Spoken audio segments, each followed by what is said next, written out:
Assalamualaikum warahmatullahi wabarakatuh. Nama saya Lisa Putri Siregar, NPM saya 200101004. Di sini saya akan menjelaskan tentang strategi pembelajaran. Strategi pembelajaran adalah suatu usaha menggunakan strategi yang sistematis yang dilakukan secara efektif untuk mendapatkan suatu prestasi dan juga keberhasilan dalam kegiatan pembelajaran, khususnya dalam dunia pendidikan. Strategi ini dapat diartikan sebagai rancangan sekaligus metode dalam mencapai tujuannya. Dan ada beberapa jenis metode pembelajaran. 1. Metode ceramah. Jenis strategi pembelajaran dengan menggunakan metode ceramah yaitu penentuan materi dalam bahan ajar secara lisan yang dilakukan oleh guru.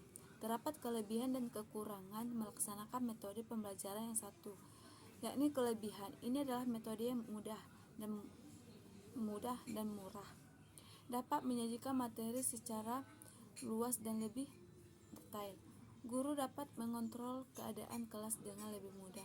Kekurangannya adalah materi yang diresep siswa hanyalah apa yang diajarkan guru di dalam kelas. Tidak dapat peragakan khusus setiap materi yang disajikan. Siswa juga sering merasa bosan dalam pembelajaran jika guru tidak memiliki kemampuan berbahasa yang baik. 2. Metode demonstrasi. Metode demonstrasi merupakan jenis pembelajaran yang menyajikan materi pembelajaran kepada siswa yang digabungkan dengan penjelasan. Kelebihannya adalah siswa tidak akan ketinggalan pemahaman karena penjelasan disertai dengan latihan. Proses pembelajaran juga akan lebih menarik karena siswa tidak hanya mendengarkan. Dan proses mengamati. Siswa dapat mengembangkan pola pikirnya dalam menghubungkan antara metode dan taktik. Kekurangannya adalah memerlukan persiapan yang lebih efektif, matang dari segi bahan, peralatan dan juga bahan dan tempat karena jika tidak justru akan berdampak pada tidak efektifnya proses pembelajaran. Hal tersebut hanya dapat dilakukan oleh guru yang memiliki kemampuan dan keterampilan khusus. 3. Strategi pembelajaran metode diskusi. Jenis strategi pembelajaran lainnya yaitu dengan menggunakan metode diskusi, yaitu dengan menghadapkan siswa pada suatu masalah untuk menemukan solusi yang tepat. Metode diskusi contohnya kerja kelompok, diantaranya ada 4 kelompok, dan kelebihannya adalah dapat merangsang siswa untuk berpikir lebih kreatif, dapat melatih siswa dalam mengungkapkan pendapatnya masing-masing, dapat melatih siswa untuk saling menghargai sudut pandang kelompok. 3. Kekurangan. Kegiatan diskusi seringkali hanya dikuasai oleh orang-orang tertentu, dapat menggaburkan kesimpulan dalam suatu pelajaran karena topiknya bisa lebih luas. Seringkali ada perbedaan pendapat yang berujung pada emosi. Perlu waktu lama untuk mempelajari suatu mata pelajaran tertentu. 4. Metode simulasi.